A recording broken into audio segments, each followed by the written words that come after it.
चुगली करना, बुराई करना, जलन व ईर्ष्या का भाव रखना, ये सब आपकी तरक्की व खुशियों को रोक देते हैं, आपके जीवन में गहरा प्रभाव डालते हैं।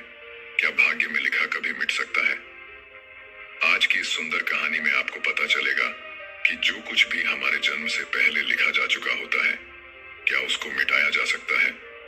अगर आप यह सब कुछ जानना चाहते हैं तो इस सुंदर कहानी को कृपया अंत तक जरूर सुने। दोस्तों, यह कहानी बड़ी ही शिक्षाप्रद, महत्वपूर्ण और ज्ञानवर्धक है। मेरा आपसे निवेदन है कि कहानी के अंत तक हमारे साथ में बने रहना। नमस्कार दोस्तों। परिवार में सिर्फ वह और उसकी पत्नी रहती थी।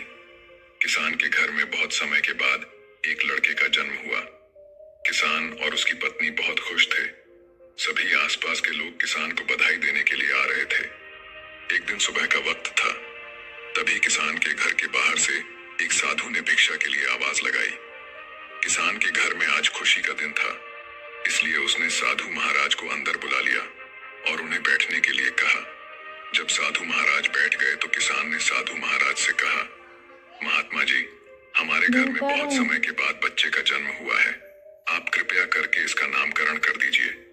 साधु ने जैसे ही बच्चे को अपनी गोद में उठाया, तभी साधु ने देखा कि बच्चे की बाजू पर एक चिन्ह बना हुआ है जो राजयोग को दर्शाता है।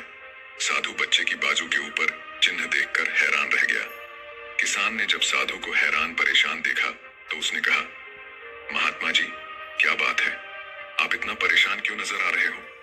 साधु ने कहा, बेटा, मैं परेशान नहीं हूं, बल्कि मैं तो बहुत खुश हूं, क्योंकि तुम्हारा बेटा बहुत किस्मत वाला है। तुम्हारे बेटे की किस्मत में राजयोग लिखा है। किसान ने कहा, महात्मा जी, मैं आपकी बात समझा नहीं। आप क्या कहना चाहते हो?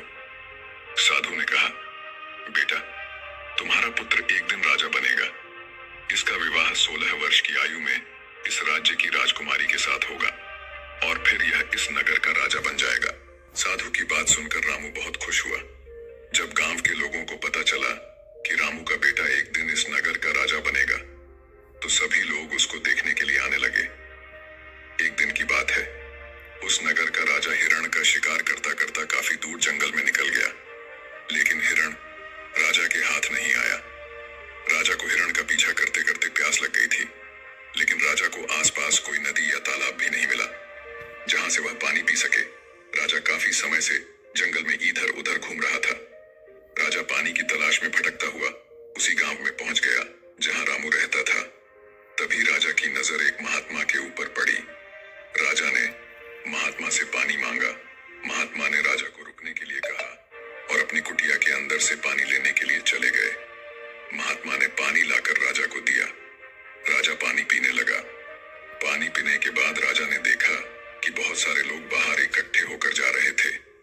राजा ने महात्मा से उन लोगों के बारे में पूछा तो महात्मा ने कहा, यह सभी रामू के घर जा रहे हैं, क्योंकि उसके घर में एक बहुत ही किस्मत वाला बच्चे का जन्म हुआ है और एक साधु बाबा ने उसके बारे में भविष्यवाणी की है।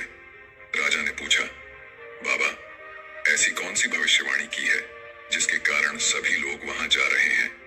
महात्मा ने कहा, साधु बाबा ने बताया है कि जब रामू का बेटा 16 साल का होगा तो उसका विवाह इस राज्य के राजा की पुत्री के साथ होगा और उसका पुत्र इस राज्य का राजा बनेगा।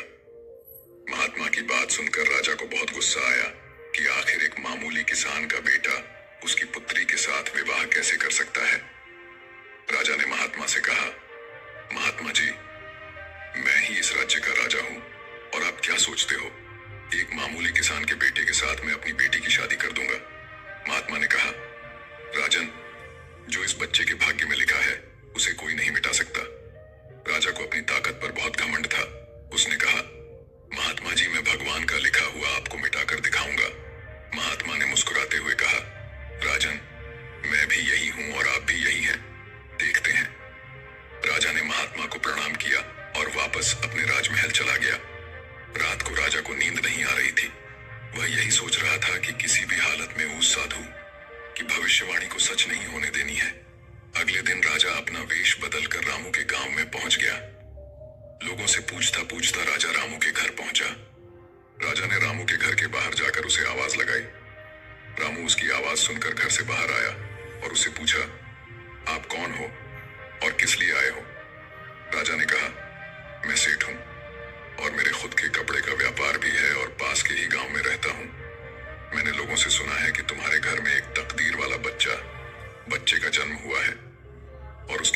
में राजयोग लिखा हुआ है। रामू ने कहा, हाँ सेठ जी, आपने सही सुना है। राजा ने रामू से कहा, अगर तुम बुरा ना मानो तो एक बात कहूं। रामू ने कहा, हाँ सेठ जी बोलो। राजा ने कहा, तुम अपना बच्चा मुझे दे दो, इसके बदले में मैं तुम्हें बहुत सारा धन दूंगा और तुम्हारे बच्चे का पालन पोषण भी करूंगा। रामू की पत्नी ने कहा, नहीं सेठ जी, मैं अपना बच्चा आपको नहीं दे सकती। राजा ने कहा, तुम एक मामूली से किसान हो, तुम अपने बच्चे का पालन पोषण अच्छी तरह से कैसे कर सकोगे? रामू ने सेठ की बात सुनकर कहा, हाँ सेठ जी, आप ठीक कहते हो, हम इस बच्चे का पालन पोषण अच्छी तरह से नहीं कर सकेंगे। रामू की बात सुनकर उसकी पत्नी ने कहा, ठीक है सेठ जी, मैं आपको अपना बच्चा देने के लिए तैयार हूं, लेकिन जब यह 16 साल का हो जाएगा तब आप मुझे इसे वापस कर दोगे? राजा ने कहा, हाँ ठीक है, जब तुम्हारा बच्चा 16 वर्ष का हो जाएगा तो मैं इसे तुम्हें वापस कर दूंगा। यह कहकर राजा ने बच्चे को ले लिया और वहां से चला गया। राजा अपने साथ बच्चे को लेकर एक नदी पर पहुंचा। राजा ने सोचा था कि वह बच्चे को नदी में छोड़ देगा और उसकी मृत्यु हो जाएगी, लेकिन बच्चे का मासूम चेहरा देखकर उसको नदी में छोड़ने की हिम्मत नहीं हुई। बहुत सोचने के बाद राजा ने लकड़ी का एक संदूक लिया और बच्चे को संदूक में बंद करके पानी में बहा दिया। राजा ने सोचा संदूक गहरी नदी में जाकर अपने आप ही डूब जाएगा और यह बच्चा मर जाएगा। यह सोचकर राजा अब निश्चित होकर वापस राजमहल में चला गया कि अब यह बच्चा वापस नहीं आएगा और मेरी बेटी के साथ इसकी शादी भी नहीं होगी। मैंने भाग्य का लिखा हुआ मिटा दिया। उधर वह संदूक बहता हुआ एक नदी के किनारे पर पहुंचा, जहां पर एक धनवान सेठ सूर्य देवता को जल चढ़ा रहे थे। उस सेठ ने जब संदूक को खोलकर देखा तो उसके अंदर एक बच्चे को देखकर वह हैरान हो गए। उस सेठ की कोई संतान नहीं थी। सेठ उस बच्चे को अपने घर ले गया। सेठ की पत्नी बच्चे को देखकर बहुत खुश हुई। उसने जब सेठ से पूछा कि यह बच्चा किसका है, तो सेठ ने उसको बच्चे के बारे में बताया कि कैसे वह उस नदी में बहता हुआ मिला है। सेठ और उसकी पत्नी ने बच्चे के लिए भगवान को हाथ जोड़कर धन्यवाद किया। अब वह बच्चा सेठ के घर में पलने लगा। सेठ ने उस लड़के का नाम सूरज रखा था। इसी तरह धीरे धीरे 16 वर्ष बीत गए। सूरज बहुत ही समझदार और बुद्धिमान था। एक दिन सूरज को अध्यापक पढ़ा रहा था। अध्यापक जो कुछ भी पूछता, सूरज तत्काल उसका जवाब दे देता। यह देखकर अध्यापक ने सूरज को कहा, तुम तो बहुत ही समझदार और ज्ञानी हो, तुम आगे चलकर बहुत बड़े आदमी बनोगे। अध्यापक सूरज की प्रशंसा कर रहा था कि तभी वहां से वही राजा गुजर रहा था जो किसी दूसरे राज्य में किसी काम से जा रहा था। राजा ने जब सूरज की तरफ देखा तो राजा वहीं पर रुक गया। राजा ने सूरज से पूछा, बेटा तुम कौन हो और कहाँ रहते हो और तुम्हारे पिताजी का नाम क्या है? सूरज ने कहा, महाराज मैं सेठ हीरालाल का पुत्र हूँ। यह पूछकर राजा वहां से चला गया। अपना कार्य करने के पश्चात राजा जब वापस आया तो वह सेठ हीरालाल के घर गया और उसने हीरालाल से कहा, तुम्हारा बेटा बहुत ही समझदार और बुद्धिमान है।